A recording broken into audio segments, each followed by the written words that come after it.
started, as these things often do, not with a need, but with a whisper. A quiet, insidious little voice that found its way into my ear during the morning commute, stuck in traffic, staring at the taillights of 1,000 other identical sedans. My car was fine. It was reliable, paid off, a sensible four-door vessel that got me from point A to point B without any drama. It was the physical embodiment of my life, stable, predictable, and utterly devoid of excitement. For years, that was enough. I had a good job in logistics, a steady income, a wife I loved, and 2 kids who were my entire world. We lived in a modest but comfortable house in a quiet suburban neighborhood in Ohio.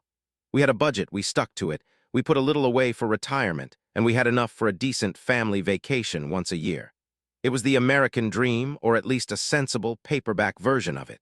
But that whisper, it started telling me I deserved the hardcover edition. It started in the parking lot at work. A guy in accounting a few years younger than me pulled in with a brand new, gleaming black German luxury sedan. The kind of car that doesn't just drive, it announces. It has a presence. The way the sunlight caught the polished chrome, the deep, satisfying thud of the door as he closed it, the quiet confidence it projected. It was more than a machine, it was a statement. It said, "I've made it." And as I watched him walk into the building, I looked at my own reflection in my dusty driver's side window and thought, haven't I made it too? That's when the seed was planted.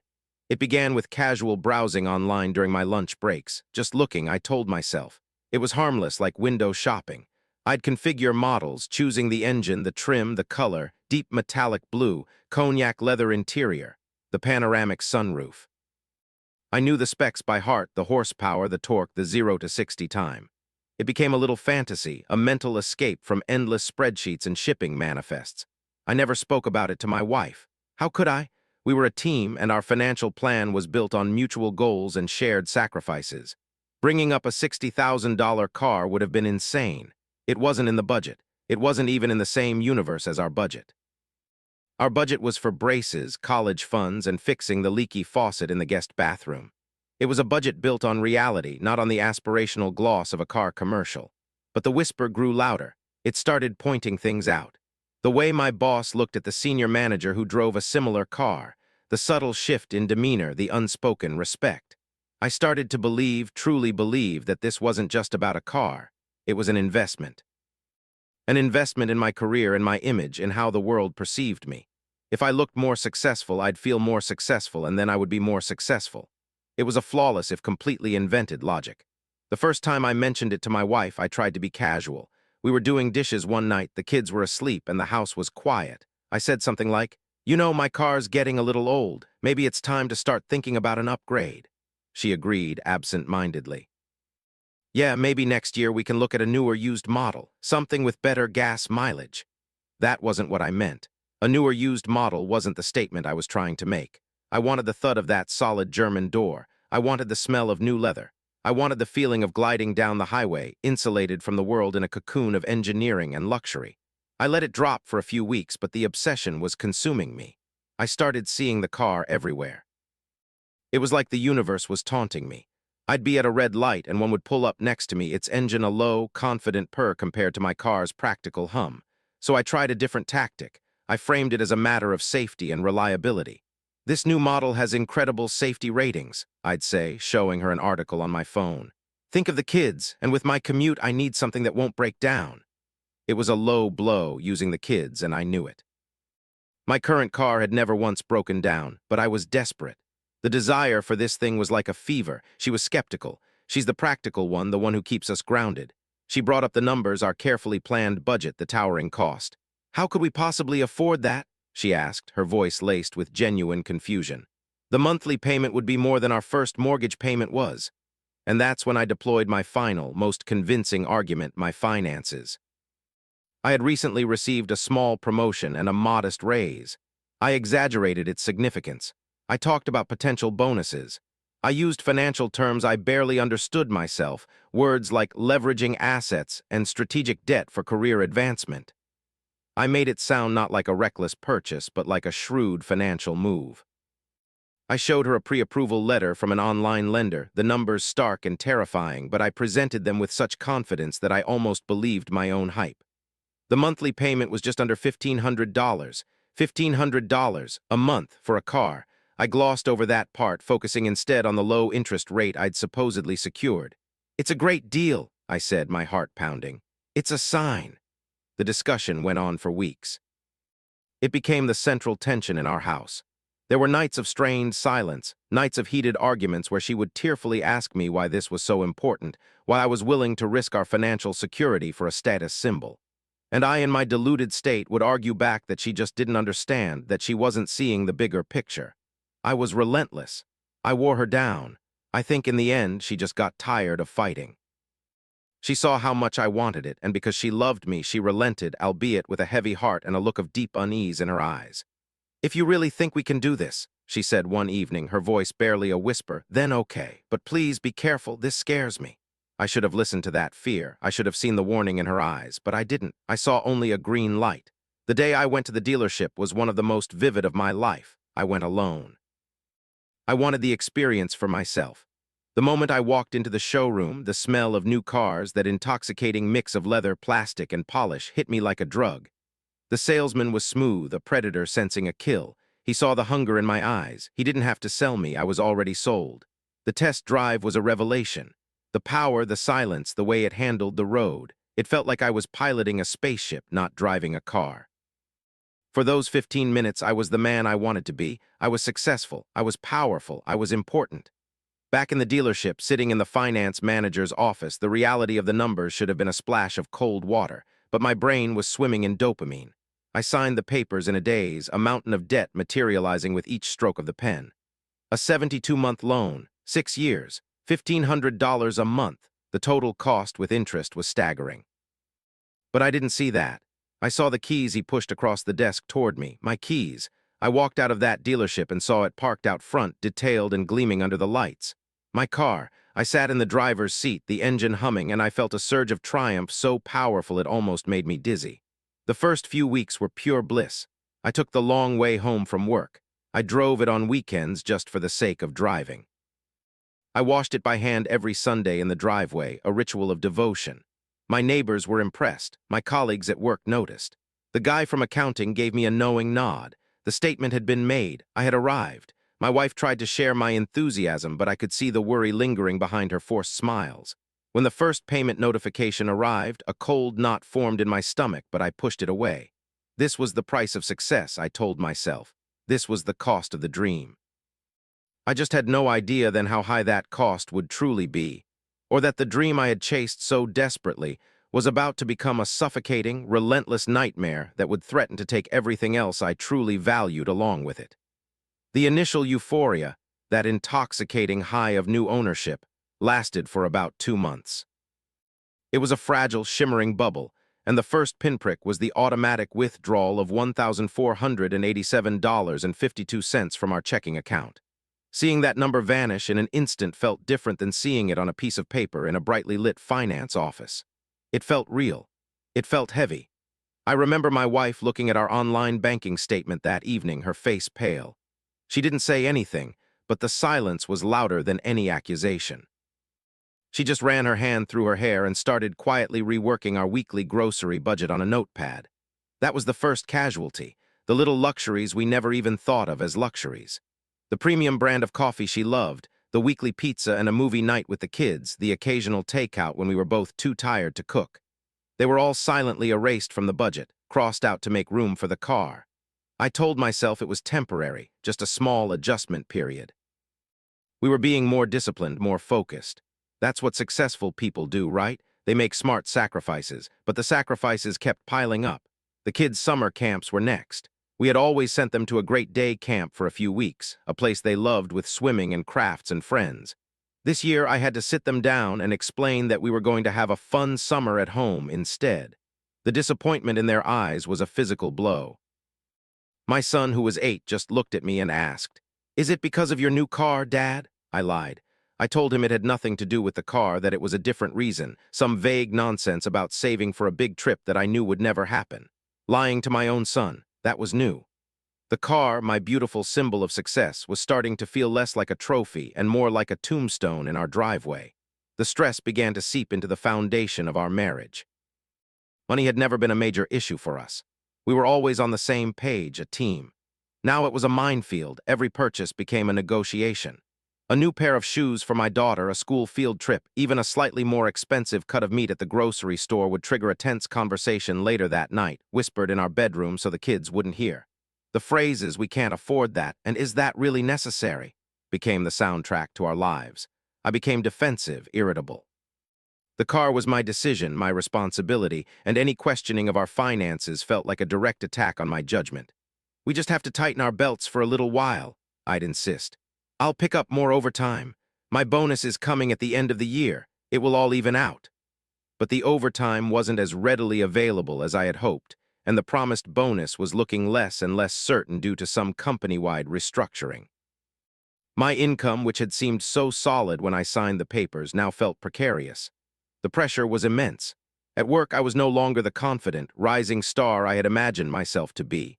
I was a man haunted by a number, 1,500.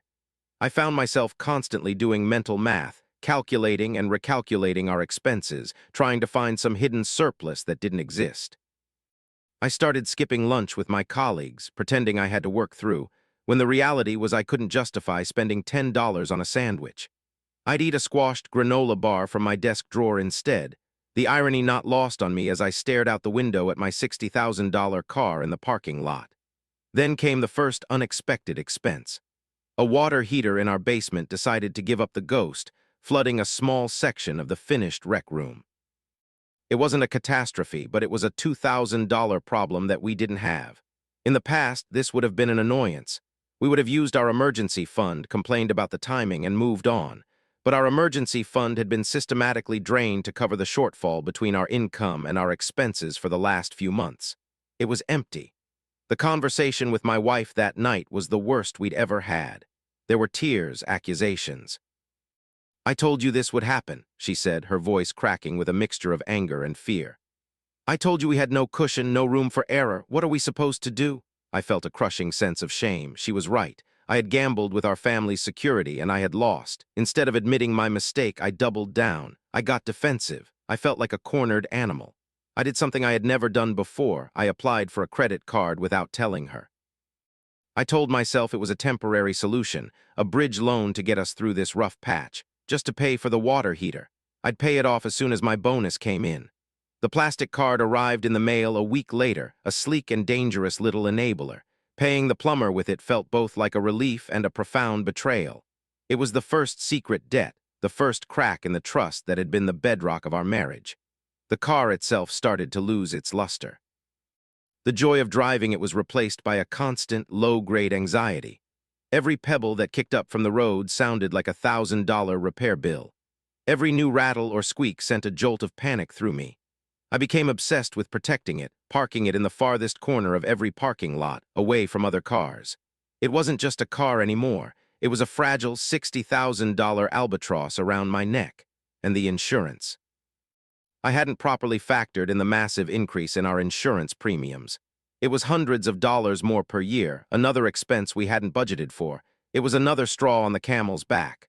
Our life began to shrink. We stopped going out. We declined invitations to dinner with friends because we couldn't afford a babysitter and a restaurant meal. Our social circle began to fade away.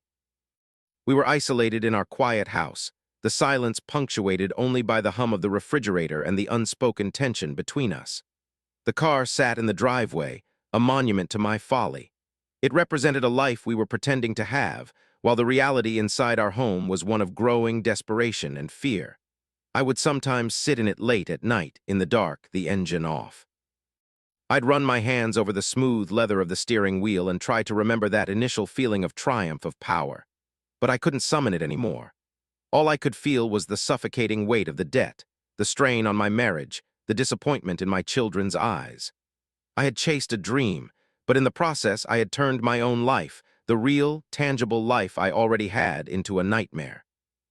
The monthly payments kept coming, relentless and unforgiving, a digital reminder of the worst decision I had ever made. And I was beginning to realize, with a terror that kept me awake at night, that this was only the beginning of the collapse. The third act of my self-inflicted tragedy began with a phone call. It was my boss, his tone unnervingly formal. He called me into his office on a Tuesday afternoon and explained that due to the corporate restructuring, my department was being downsized. My position, he said, was being eliminated. He used all the sterile corporate euphemisms: synergies, streamlining, right-sizing. But all I heard was a death sentence. I was being laid off. I walked out of his office in a fog. The severance package was decent, a few months' pay, but it felt like a Band-Aid on a gaping wound. As I packed my personal belongings into a cardboard box, I looked out the window at the parking lot, at my car. That gleaming, metallic blue monument to my stupidity. It had been part of my justification for the purchase, an investment in my career. Now I had no career. The drive home was surreal.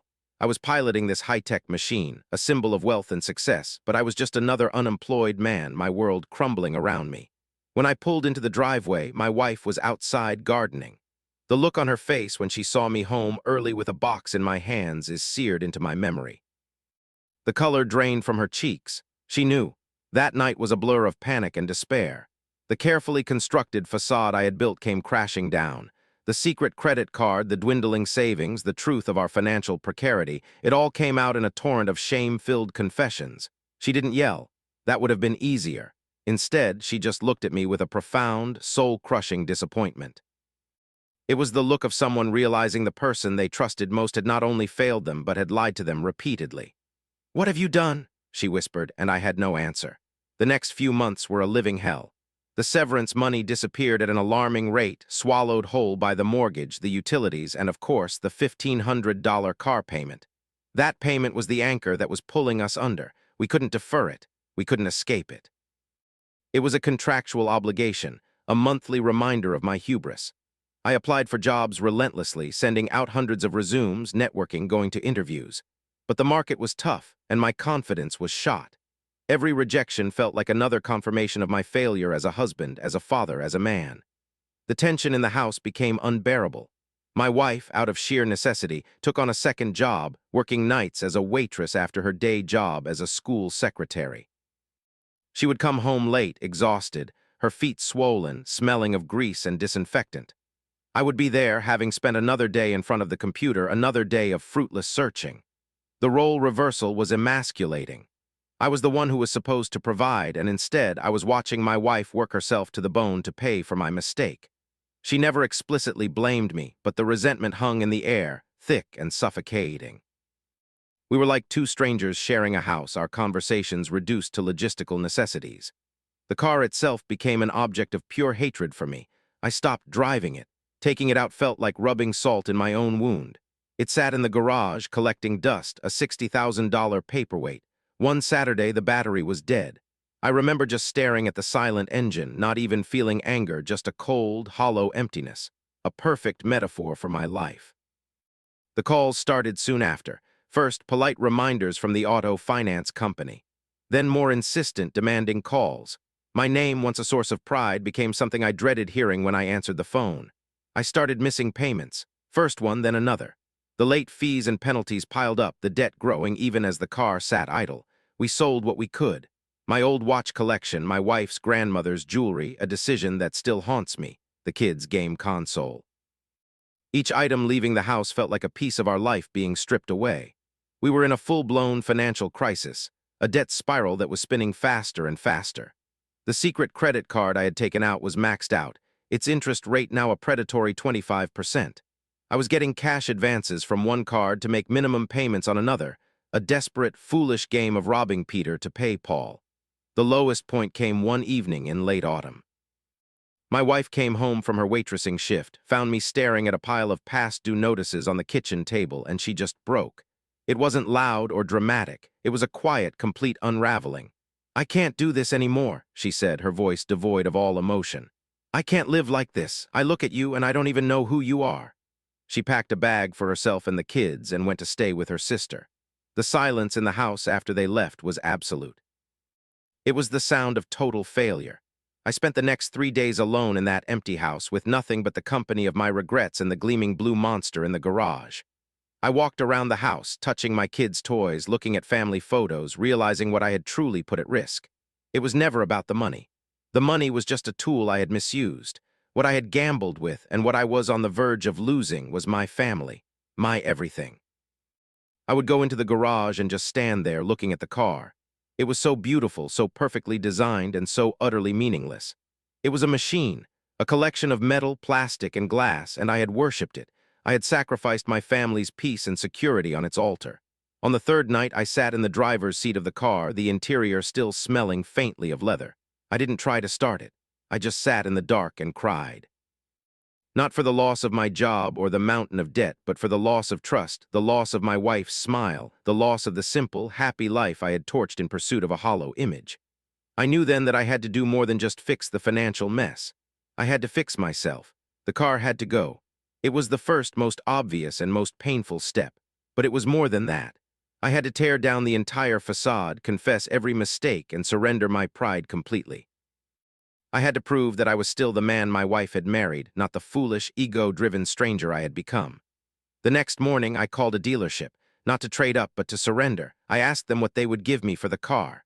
The number they quoted was a gut punch, thousands less than what I still owed on the loan. Selling it wouldn't solve my debt problem, it would only crystallize the loss. But it was the only way to move forward. It was the only way to even begin to hope for a future. Making the decision to sell the car was one thing, actually doing it was another. It was an exercise in pure humiliation. I drove it to the dealership after getting a jump start from a neighbor, a small indignity that felt strangely appropriate, and felt the eyes of every salesperson on me. They knew. They could smell the desperation. I wasn't a proud buyer anymore. I was a distressed seller. The offer they made was even lower than the one I got over the phone. They pointed out a tiny scratch on the rear bumper and a bit of curb rash on one of the wheels, using them as leverage to knock thousands more off the price. I was in no position to negotiate. I needed to stop the financial bleeding. I signed the paperwork, handing over my beautiful car for a check that wouldn't even cover the remaining balance on the loan. I still owed the finance company nearly $10,000 on a car I no longer owned. That's called being underwater, and it felt like I was drowning. I didn't take a cab home, I took the bus. The 30-minute ride, rattling along with strangers staring out the window at the city, was a profound and necessary reset. This was my reality now. No more leather seats, no more climate control, no more silent cabin. And you know what? It wasn't the end of the world. It was just a bus ride. When I got home, I did the two hardest things I've ever had to do. First, I laid out every single bill, every past due notice, every credit card statement on the kitchen table. I created a spreadsheet not to hide the numbers, but to face them in all their horrifying glory. The total amount of debt was staggering. It would take years to climb out of this hole. Second, I called my wife. I didn't make excuses. I didn't ask her to come home. I just told her with a broken voice that I was sorry. I told her what I had done, selling the car at a massive loss, and that I finally understood the depth of my failure. I told her I had a plan, a real one this time, to fix it, but that I knew I had no right to ask for her help or her trust. I just wanted her to know that I was finally awake. I didn't expect forgiveness. But a few days later, she came home. Not to stay, she said, but to talk. We sat at that same kitchen table, the spreadsheet of our financial ruin glowing on my laptop screen between us. And for the first time in almost a year, we had an honest conversation. I didn't hold anything back. I talked about my insecurity, my foolish pride, the pressure I felt to project an image of success. She, in turn, talked about her fear, her loneliness in our marriage, and the betrayal she felt. It was painful and raw, but it was real. We decided to tackle the problem as a team, the way we used to. We met with a nonprofit credit counselor who helped us consolidate our debts and create a brutally realistic budget. It was stripped to the bone. No eating out, no subscriptions, no new clothes, nothing that wasn't an absolute necessity. Our life became about one thing, chipping away at the mountain. I finally found a job. It wasn't in my old field, and it paid significantly less, but it was a steady income. It was honest work, and I was grateful for it. We sold our house. It was heartbreaking to leave the home where we had brought our kids home from the hospital, but we couldn't afford the mortgage. We used the equity to pay off the remaining car loan and the high-interest credit card debt. We moved into a small, two-bedroom apartment in a less affluent part of town. It was cramped, it was noisy, but it was ours. And for the first time in a long time, it felt like home because we were in it together. The process was slow and humbling. I had to learn the difference between what I wanted and what we needed. My ego had taken a beating, but in its place, something better was growing, humility. I found joy not in possessions, but in experiences. The evenings spent playing board games with my kids on the floor of our small living room. The weekend walks in the park, which were free. The taste of a simple home-cooked meal my wife and I made together, laughing in our tiny kitchen. We were rebuilding our finances, but more importantly, we were rebuilding our trust. It didn't happen overnight. There were still moments of doubt and old resentments that would surface. But we kept talking, kept being honest. We were partners again. My old car, the one I had before the luxury sedan, was still in my in-law's garage. It was 10 years old with over 100,000 miles on it, but it started every time. My father-in-law had kept it running for me. Driving it again felt like coming home. The familiar hum of the engine, the worn fabric of the seats. It was just a car, a tool to get my family where they needed to go, nothing more. It took us 4 years of relentless work, but we finally paid off the last of the debt I had accrued. The day I made that final payment, I didn't feel triumph or excitement. I felt a quiet sense of peace, a sense of release. We're still in that small apartment. We have a small savings account again and a budget that we stick to religiously. We're teaching our kids about financial responsibility, about the dangers of debt, and about what truly defines a person's worth. It isn't their income or the things they own. It's their character, their integrity, their love for their family. I lost a lot in this journey.